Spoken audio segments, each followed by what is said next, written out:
गुरुदेव। जय गुरुदेव। यदि कुदरती कहर से बचना है, शाकाहारी रहना है, बाबा जी का कहना साफ, कुदरत नहीं करेगी माफ।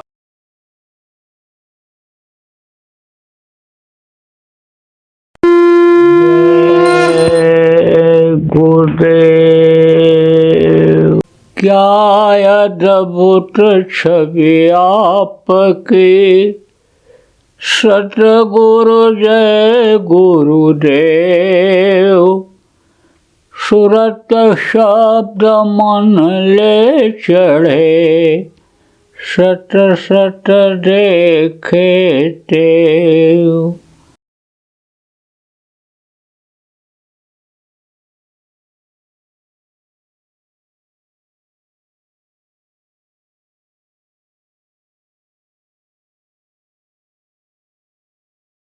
देखो ये नानक साहब, उन्होंने जलवा जब देखा अंतर में, तो वह गुरु वह गुरु वह गुरु वारे मेरे गुरु वारे मेरे गुरु, जब उनके जलवा को देखा तो मुझसे बोल पड़े। वो आवाज़ बाहर निकल गई और उसी में शक्ति आ गई।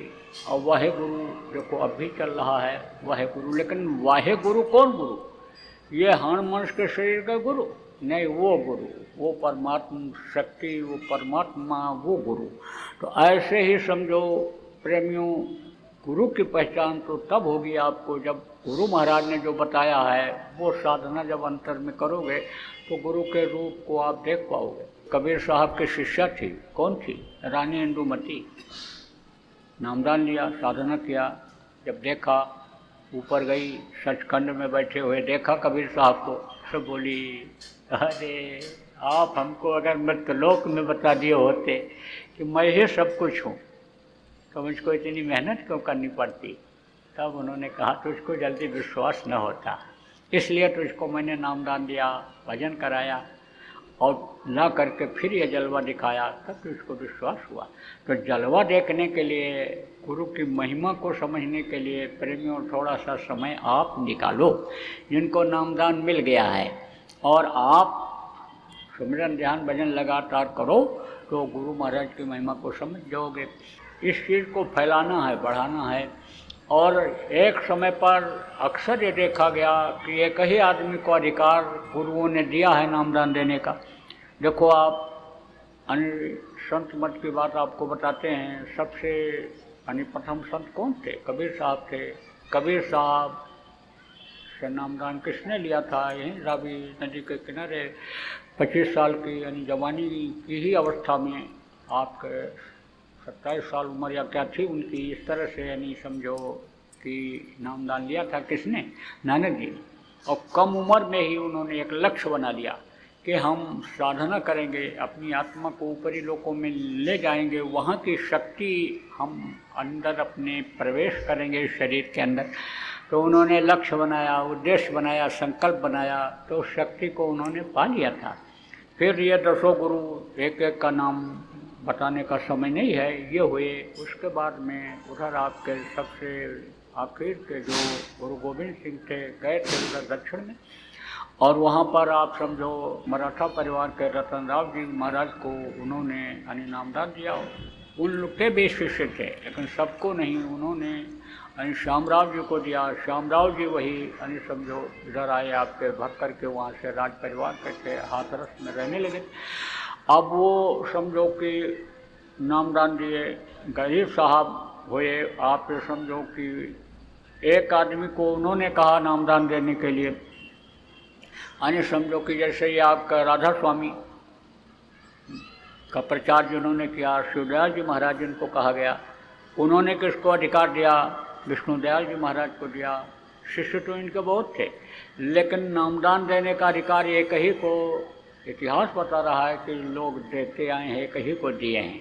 तो किसको दिया नामदान का अधिकार? विष्णुदयाल जी महाराज ने गोरेलाल जी महाराज को, गोरेलाल जी महाराज ने हमारे गुरु महाराज को नामदान देने का अधिकार दिया, और गुरु महाराज ने इस चीज़ को आदेश दे दिया। तो गुरु के आदेश का पालन तो करना पड़ेगा। नामदान देना ये कोई आसान काम नहीं है। आपको जैसे मैंने बताया था कि गंदगी बाहर की होती है और अंदर की होती है। शरीर गंदा हो जाए, कपड़ा गंदा हो जाए, गाड़ी घोड़ा गंदा हो जाए तो आप साबुन पानी से धो लेते हो, लेकिन अंतरात्मा की धुलाई कैसे होगी इसके बारे में आपको नहीं मालूम है।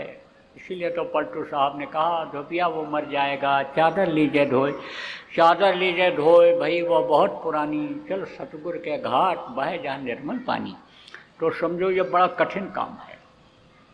अब आप ये समझो कि जाना पड़ता है, 73 साल की उम्र हो गई, शरीर भी कुछ ऐसे ही कमज़ोर सा आपको दिख रहा होगा, तो आप ये समझो कि ऐसी हालत में भी जाना इसीलिए पड़ता है कि जो हुक्म दिया है हुक्म का पालन करना पड़ेगा।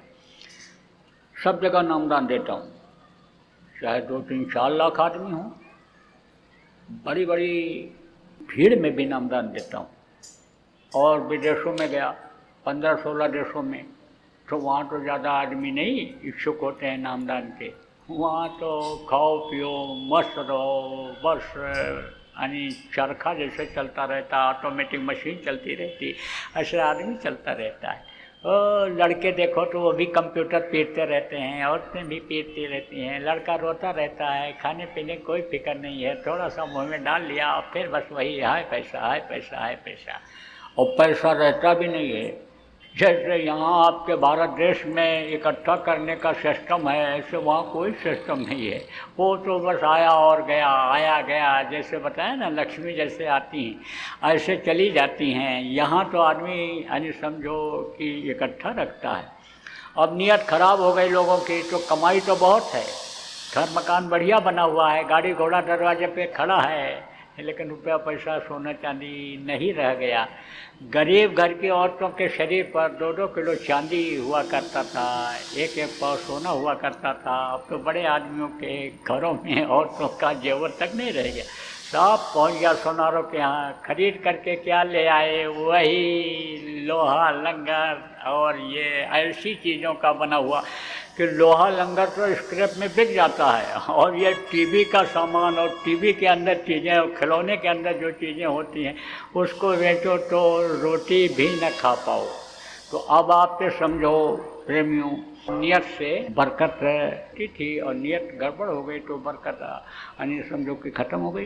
तो सब जगह नामदान दे देता हूँ, कहीं भी जाता हूँ नामदान देता हूँ, और आज यहाँ भी दूंगा आपको। बेईमानी नहीं करता हूँ, कहीं भी जहाँ जाता हूँ ईमानदारी से जो आदेश है गुरु का बांटता हूँ। हालांकि भय बहुत लगता था शुरू में, नामदान देने में डर लगता था, लेकिन गुरु ने जब आदेश दे दिया तो धरा शीश पर हाथ, सोच मन काहे तो करे, फिर चिंता खत्म हो गई, भय खत्म हो गया। नामदान दे रहा हूँ लोगों को, गुरु महाराज की दया से जो करते हैं उनको फ़ायदा हो रहा है। गुरु महाराज ने दोनों बात बताई थी सत्संग में, मेरे लिए आदेश भी दिया था कि नए लोगों को नामदान देंगे, पुरानों की संभाल करें। पुरानों को बराबर समझाता रहता हूँ कि भाई सुमिरन ध्यान भजन करते रहो, नियत सही रखो, आप समझो खान पान अपना सही रखो, शाकाहारी नशा मुक्त रहो, बराबर समझाता रहता हूँ। और जो बातों को मान करके करते हैं पुराने लोगों को भी फ़ायदा हो रहा है, इसलिए हमारे सत्संग में नए और पुराने हर तरह के लोग आते हैं। नामदान होता क्या है, देखो नाम का दान जिसके बदले में कुछ लिया नहीं जाता है वो नामदान कहलाता है। देखो बहुत से लोग लोटा धोती लंगोटी अनाज बिस्तर यानी पहले ही रखवा लेते हैं तब नाम बताते हैं। कोई कंठी बांध देता है, कोई छाप लगा देता है, कोई बाल कटवा देता है, कोई रंगीन कपड़ा पहना देता है, कोई घर छोड़वा देता है, लेकिन ये सब काम यहाँ कुछ नहीं होता है। यहाँ पर तो बताया जाता है गृहस्थ आश्रम में रहो, है तो अच्छा खाओ, है तो अच्छा पहनो, है तो अच्छे घर में रहो, मार करके छीन करके लूट करके मत लाओ, आप जहाँ रहते हो वहीं रहो। हमारे यहाँ तो देखो कोई भेदभाव नहीं है किसका, जिसके लिए देखो खून हो रहा है, कत्ल हो रहा है, दीन ईमान को लोग बेच दे रहे हैं, किसके लिए, जातिवाद के लिए, भाईवाद के लिए, भतीजावाद के लिए, वो चीज़ें यहाँ नहीं। यहाँ तो मानववाद है। आप देखो भगवान ने किसको बनाया, आदमी को बनाया, न सिख बनाया, न ईसाई बनाया, न हिंदू बनाया, न मुसलमान बनाया, न ये जितनी जातियाँ हैं आप ये समझो कि इनको बनाया, न ब्राह्मण को बनाया, न क्षत्रिय वैश्य इनको बनाया, आप ये समझो कि बनाया किसको, इंसान को बनाया। इसीलिए देखो सबकी हड्डी एक जैसी, सबका खून एक जैसा, सबका मांस एक जैसा, आँख कान और समझो नाक मुंह और पानी पेशाब का जिसको रास्ता कहते निकालने का लेने का, ये सब अलग है। मल त्याग करने का रास्ता अलग है, लेकिन सत्य है। तो वो जो यानी बनाया या पुतला, ये पुतला ही एक तरह से है। पिंजरा जिसको कहते हैं, तोता पालते हो और तोता पिंजरे के अंदर रहता है, तोता उड़ जाता, पिंजरे की कीमत नहीं रह जाती है। ऐसे ही ये पिंजरा जो बनाया कि जिसमें से जीवात्मा जब निकल जाती है तो इसको लोग मिट्टी कहने लगते हैं, कहते जल्दी करो, ले जाओ मिट्टी जलाओ, नहीं तो यानी समझो कि यानी ये खराब हो जाएगी, इसको मिट्टी कहने लगते हैं। तो जीवात्मा यानी समझो कि ही प्रमुख चीज़ है और जीवात्मा सबके अंदर एक जैसी है। तो जो जीवात्माओं को देखता है, जीवात्माओं से प्रेम करता है, वो ये नहीं देखता है कि काले हैं कि गोरे हैं कि पगड़ी बांधे हैं कि पंजाबी कपड़ा पहने हैं कि असमी कपड़ा पहने हैं कि दूसरे देश का कपड़ा पहने हैं, ये नहीं देखते हैं। वो तो जीवात्माओं को ही देखते हैं और सबसे प्रेम करते हैं। तो भाई हमारे गुरु महाराज भी सबसे प्रेम करते रहते थे और मैं तो गुरु महाराज के चरणों का धूल हूँ, तो मैं कैसे उनके पद चिन्हों को छोड़ूंगा। मैं भी आपको सिया राम मैं सब जग जानी, जैसा गोस्वामी जी महाराज ने कहा कि सबके अंदर मैं तो उसी प्रभु को देख रहा हूँ, सिया राम मैं सब जग जानी, करूँ प्रणाम जो जुग पानी। आप तो सबके सब प्रणाम योग्य हो। देखो जब ये आदमी के अंदर ज्ञान हो जाता है कि सबके अंदर उसी मालिक की अंश जीवात्मा है, तो जो मालिक से प्रेम करते हैं वो किसी भी मुर्गा को, भैंसा को, बकरा को काटते नहीं हैं, किसी आदमी को मारते काटते नहीं, किसी से द्वेष भाव नहीं रखते हैं, सबसे प्रेम करते हैं। तो भाई मैं तो प्रेम का ही पाठ पढ़ा हूँ, वो प्रेम का ही पाठ पढ़ाता हूँ, मैं आप सबको एक तरह से देखता हूँ। तो हमारे यहाँ तो कोई भेदभाव नहीं, कोई भेदभाव हमारे यहाँ नहीं। और नाम के बदले मैं समझो कि कोई चीज़ आपसे मांग नहीं रहा हूँ। तो मैं ये भी कहता हूँ कि आप जहाँ रोटी खाते हो वहीं पर खाओ, जहाँ लड़का लड़की का शादी ब्याह करते हो वहीं पर करो। आपको जो सिख हो, न हिंदू बनना है, न आपको मुसलमान बनना है, न मुसलमान को हिंदू बनना है, न हिंदू को मुसलमान बनना है, न कोई ब्राह्मण को क्षत्रिय बनना है, न वैश्य बनना है, कुछ नहीं। आप जहाँ पर हो वहीं रहो जैसे हो। समाज की यह जो मर्यादा बनी हुई है इसको भी मैं तोड़ना नहीं चाहता हूँ। तो आप कहोगे कि तो फिर दक्षिणा देने की मर्यादा क्यों तोड़ दे रहे हो? तो दक्षिणा दान में नहीं लिया जाता है। दान तो नामदान, यानी समझो कि नाम दिया जाएगा आपको तो समझ लो कि उसकी दक्षिणा नहीं है। लेकिन नाम की कमाई करने के लिए तो आपको संयम नियम का पालन करना पड़ेगा, तो उसके लिए दक्षिणा मांगूंगा। वो दक्षिणा क्या है? आज से आप अपनी बुराइयों को छोड़ जाओ, अब बुरे कर्म मत करना। देखो अभी तक जो आपने मांस खाया, मछली खाया, अंडा खाया, शराब पिया, ताड़ी अफीम का सेवन किया, यह अब मत करना। दूसरी औरत के साथ जो बुरा कर्म किया अब मत करना। दूसरे पुरुष के साथ बच्चियों जो बुरा कर्म किया अब मत करना, छोड़ जाओ। ये संकल्प बना लो इन चीज़ों का। और अभी तक आपसे जो भी गलती जान में हुई, अनजान में हुई, उसके लिए उस प्रभु से माफ़ी मांग लो कि अब हमसे गलती नहीं होगी। आप ये समझो ये चीज़ें जो आप लोग खाते पीते हो, इससे समझो कि बीमारियां बढ़ती हैं, शरीर यानी समझो के ऊपर असर पड़ता है। देखो जैसे अभी ये ठंडी है तो ये ठंडी किस पर असर करेगी ज़्यादा? बूढ़ों पर असर करती है और बच्चों पर असर करती है। और जो जवान हैं खाली शर्ट पहन करके चले जाते हैं, लेकिन बूढ़ों को 2-3 कपड़ा यानी पहनना पड़ता है, ज़रूरत पड़े रजाई ओढ़नी पड़ती है। ऐसे छोटे बच्चे को भी कपड़े में ढक के रखते हैं, नहीं पसली चलने लगती है, बूढ़े को खांसी खुर्रा होने लग जाता है। तो समझो कि जो बनाए हुए अपनी बॉडी को समझो कुछ दिन तक तो वो चलता है। लेकिन ऐसा भी देखा गया कि ज़्यादातर बॉडी बनाने वालों का हार्ट अटैक ही होता है, यानी वो नसें ब्लॉक हो जाती हैं जिसमें रक्त का संचार होता है। और रक्त जो है, खून जो है, वो जब बेमेल हो जाता है तब ये बीमारियां ज़्यादा होती हैं। हार्ट अटैक की, कैंसर की, ये जो असाध्य रोग हैं जल्दी ख़त्म नहीं होते। एक बार जो हो गया यानी उसी से जान चला जाना होता है। वो ज़्यादातर किससे होता है? खून के बेमेल होने से, तालमेल न खाने से। अब बेमेल खून किसको कहते हैं ये भी आपको बता दें। बच्चा जब पैदा होता है शाकाहारी होता है, और जब वो जिस चीज़ को खाता है उसका खून उसी से बनता है। आप समझो दूध पिया तो दूध से खून बना, फिर अनाज खाने लगा उससे खून बना, मांस खाने लग गया तो उसका खून बना। तो तालमेल नहीं खाता है मांसाहारियों के खून से शाकाहारी खून, वो समझो तालमेल नहीं खाता है, तो बीमारियां पैदा हो जाती हैं। कभी कभी तो उभर के एकदम से आ जाती हैं, कभी कभी पड़ी रहती हैं, और वो तकलीफ़ एकदम इस तरह की देती हैं कि जान ले लेती हैं। इसलिए आपको ये बात मैं बता रहा हूँ, आप लोग जो पढ़े लिखे हो, वैज्ञानिक लोग भी आप समझो कि ये बात कहने लग गए कि भाई शाकाहार सबसे उत्तम आहार है। और विदेशों में भी लोग छोड़ने लग गए, एक अभियान चला दिया उन्होंने, नाम कुछ भी दे दिया उसका कि जिससे ये चीज़ें ये लोग न खाएं। लेकिन अब ये जो समझदार लोग हैं वो सब यानी समझो कि यानी मान लिया बात को कि शाकाहार भोजन शरीर को चलाने के लिए, दिल दिमाग बुद्धि को सही रखने के लिए यह उत्तम आहार है, अच्छा आहार है।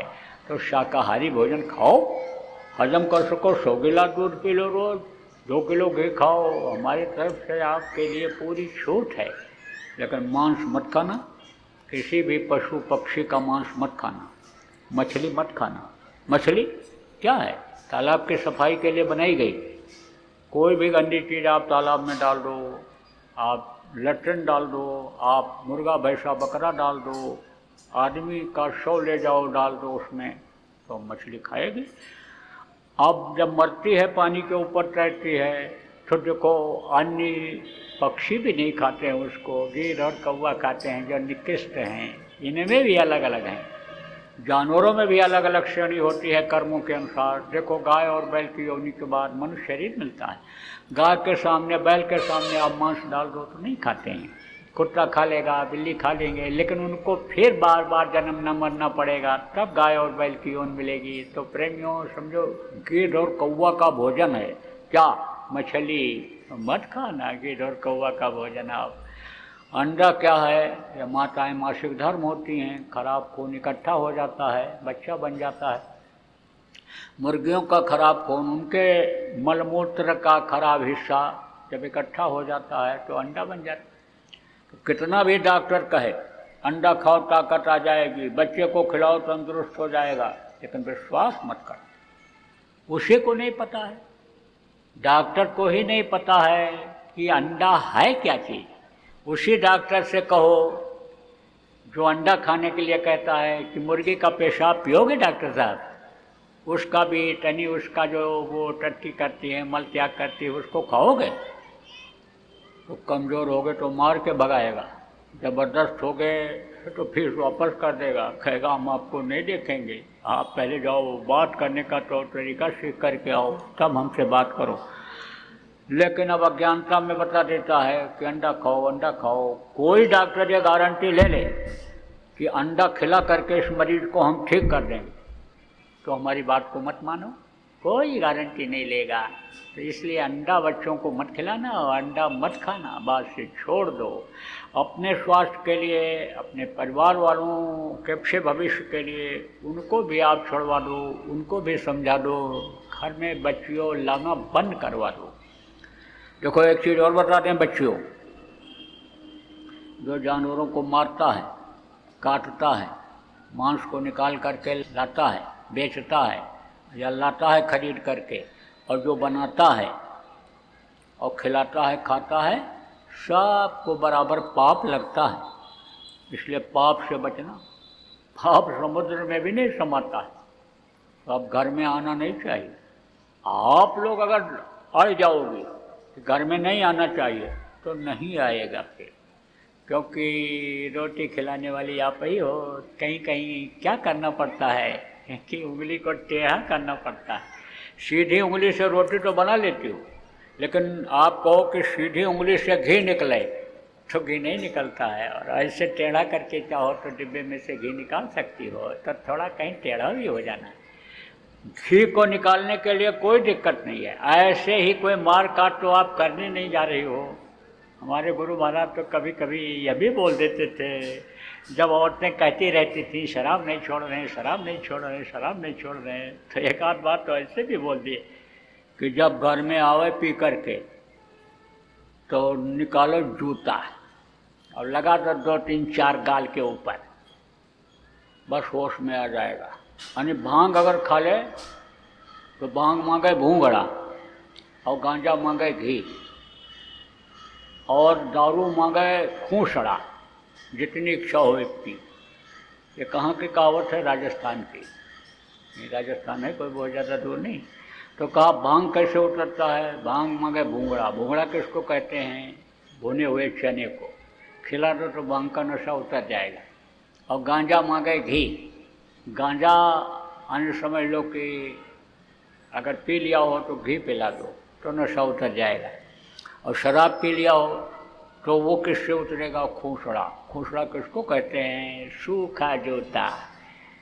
तो लगा दो तो फाट से उतर जाएगा, आँख खोल देगा और फिर बोलेगा, अरे तू मेरी घरवाली, मैं तेरा पति परमेश्वर, और तूने मुझको जूते से मारा। अरे तो पैर, गुरु महाराज ने कहा छू लेना है ऐसे। आते आते बोल देते थे, बहुत सारी शिक्षा दे देते थे गुरु महाराज, बहुत बातें बता देते थे, किस्सा कहानी सुना करके और समझा देते थे। रहते थे मर्यादा में, लेकिन बातें सब बता देते थे। तो कहा कि जब वो ये कहे तू मेरी घरवाली लक्ष्मी है, तू मेरी, मैं पति परमेश्वर हूँ तेरा, तब पैर छू लेना, कह देना आपको नहीं मारा। किसको मारा? वो जो उतर गया, जो चला गया। क्योंकि होश में रह जाता है, होश में नहीं रहता है जब पी लेता है तब। पिए पड़ा हुआ था, अकबर की सवारी जा रही थी, तो उस समय पर जब बादशाह लोग चलते थे तो आवाज़ लगती थी, वो बादशाह सलामत की सवारी आ रही है, हट जाओ, रास्ता खाली करो, इस तरह आवाज़ लगाते थे। तो पड़ा हुआ था तो देखा, और फिर उसके बाद में नशम था, ढिमला गया नीचे, और फिर जब नीचे गिरा थोड़ा लगी बदन में, तब उठा, तब तक सवारी पहुंच गई थी।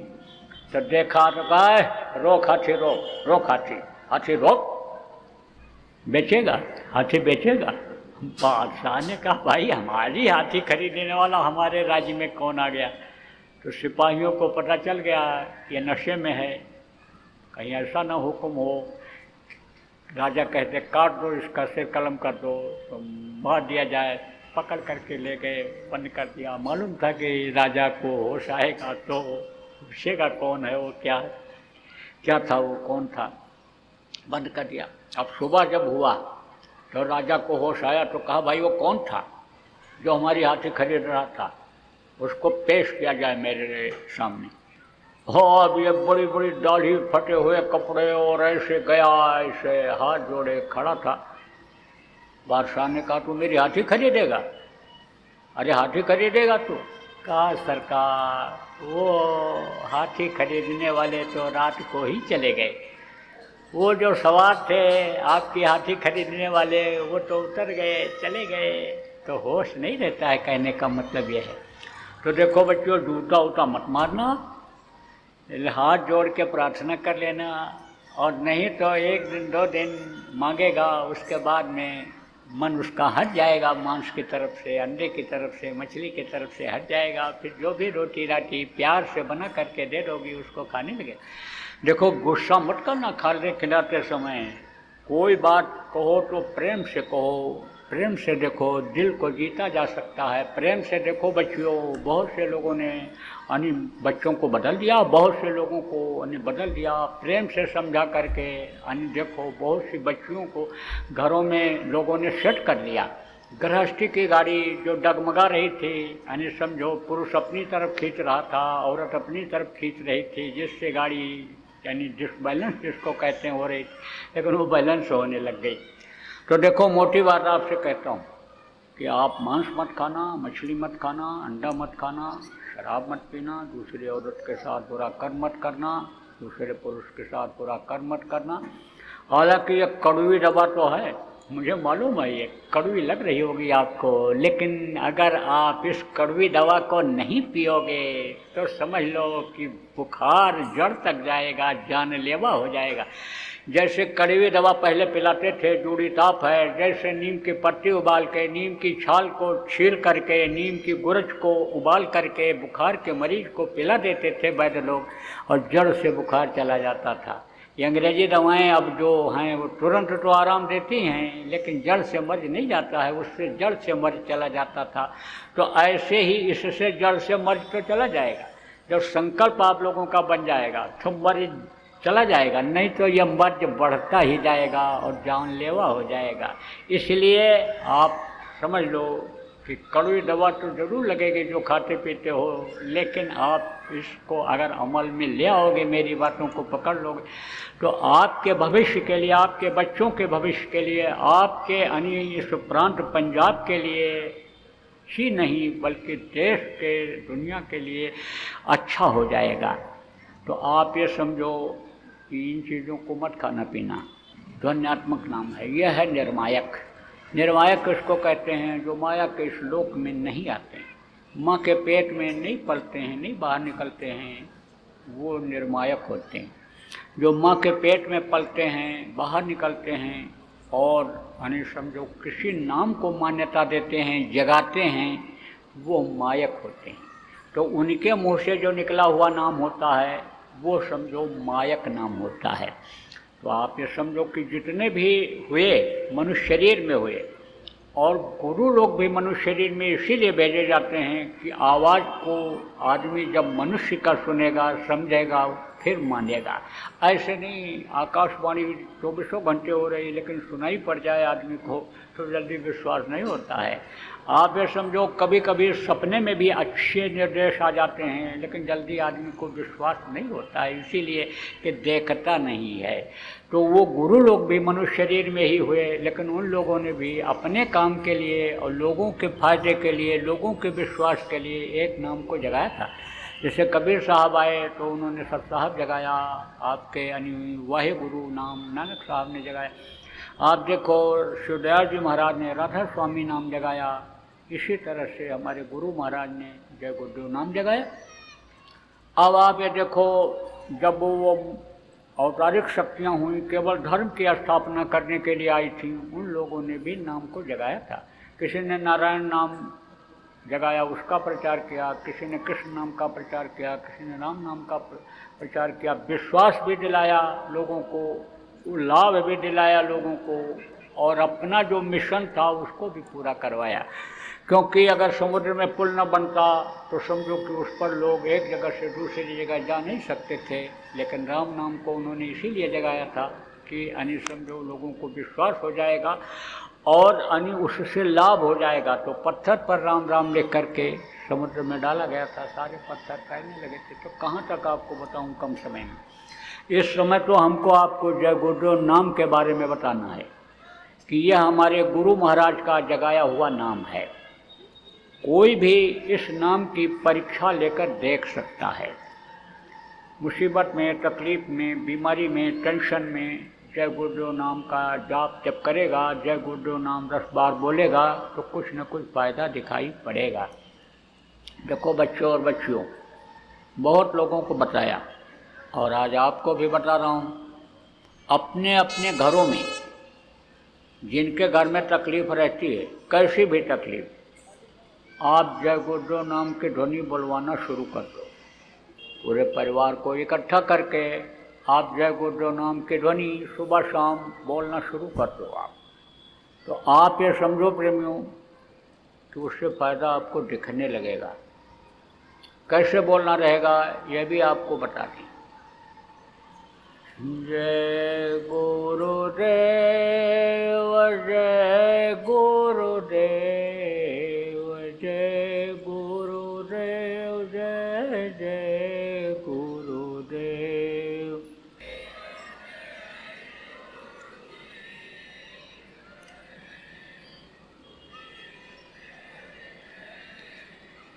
जब सीखोगे नहीं तो कैसे बोलोगे? तो सीखना जरूरी है, आदत डालना जरूरी है, क्योंकि कोट कोट मन जतन कराही अंत नाम मुखावत नहीं। आखिरी वक्त पर कहाँ नाम याद आता है, कहाँ मन लगा रहता है। लड़का में, बच्चा में, पुत्र में, परिवार जिसको कहते हैं उसमें मन लगा रहता है, रिश्तेदारों में, दोस्तों में मन लगा रहता है। जहाँ मन लगा रहता है यानी समझो कि वही आवाज़ आखिरी वक्त में मुँह से निकलती है। और आखिरी वक्त में अगर प्रभु का नाम याद आ जाए, जीता जागता नाम आ जाए, तो फ़ौरन सुनवाई हो जाएगी।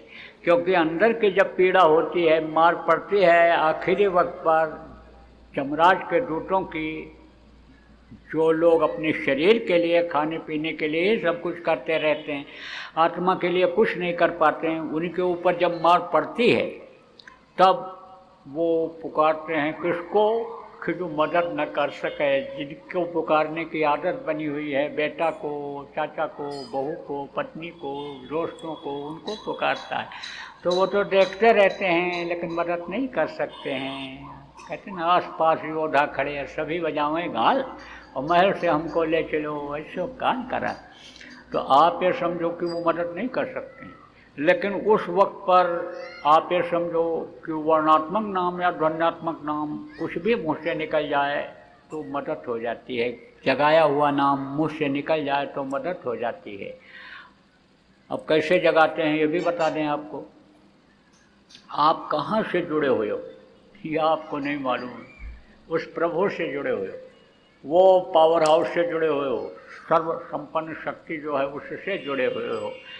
कि जिसको किसी ने परमात्मा कहा, किसी ने हक कहा, किसी ने यानी समझ लो कि अकाल पुरुष कहा, किसी ने कुछ कहा, उससे जुड़े हुए हो। सब के सब जितने भी अंश हो सब उसी के हो। सकल जीव मम उपजाया, सब पर मोर बराबर दाया। उसका तो कहना है कि सभी को मैंने ही पैदा किया, उपजाया है। जितने भी हों, चाहे ब्रह्मलोक के हों, चाहे पार ब्रह्मलोक के हों, सबको यानी समझो काल लोक के जीव हों यानी ब्रह्मा विष्णु महेश लोक के जीव हों, जितने भी हों, देवी देवताओं के लोक के यानी समझो यानी स्मृत लोक के, पाताल लोक के जितने भी, सबको उन्होंने ही उपजाया है। सब उन्हीं के अंश हैं, उनसे जुड़े हुए हो, उनसे आप जुड़े हुए हो। लेकिन आप ना उनको देख पा रहे हो, ना अपने को देख पा रहे हो। तो आप ये समझो ऐसे ही नाम को जोड़ देते हैं। अब जब नाम को जोड़ देते हैं, वो जगाया हुआ नाम जब मालूम हो जाता है तब उसको जब पुकारते हैं तो वो सुन लेता है। उदाहरण के तौर पर आपको बता दें, आप अपने बच्चों को लेकर कहीं जा रहे हो, छोटे बच्चे को ठोकर लग गई तो पापा बोलेगा, तुरंत देखोगे आप। मम्मी पुकारेगा, मम्मी, तुरंत देखेगी मम्मी। जिसको पुकारेगा वही यानी समझो कि देखेगा, वही मदद करेगा। तो कहते कैसो करो नाम लाख नाम कृष्ण के, कौन ऐसा नाम है कि सुमिर सुमिर नर उतरे पारा, कलयुग केवल नाम आधारा। तो वो ये नाम है, 5 नाम। और जय गुरुदेव नाम ये वर्णात्मक नाम है। इससे क्या होगा कि यानी समझो सफाई होगी। जय गुरुदेव नाम बोलने से सफाई होगी। जैसे आप ये समझो कि लोहा को सोना बना देता है, पारस पत्थर होता है, लेकिन लोहे के ऊपर अगर जंग लगा रहा है, गंदगी लगी रहा है, तो सोना पत्थर नहीं बना पाता है। इसलिए गंदगी अंदर की ये साफ करेगा जीवात्मा का, और आपको बाहर से शरीर को स्वस्थ रखने में, मानसिक शांति देने में भी जय गुरुदेव नाम मदद करेगा। बोलो जय गुरुदेव। जय गुरुदेव। अभी आपने बाबा उमाकांत जी महाराज के सत्संग को सुना। बाबा जी अन्य किसी से चंदा न लेकर अपने प्रेमियों के सहयोग से देश विदेश में तमाम जनहित के काम करते हुए सभी तरह की तकलीफ़ों को दूर करने व प्रभु के मिलने का उपाय बताते हैं। आप इस जीवन के इस बचे हुए समय में समय निकालकर बाबा जी से ज़रूर मिलिएगा। आपके सुझाव के लिए व्हाट्सएप नंबर 9575600700। जय गुरुदेव। जय गुरुदेव। जय गुरुदेव। जय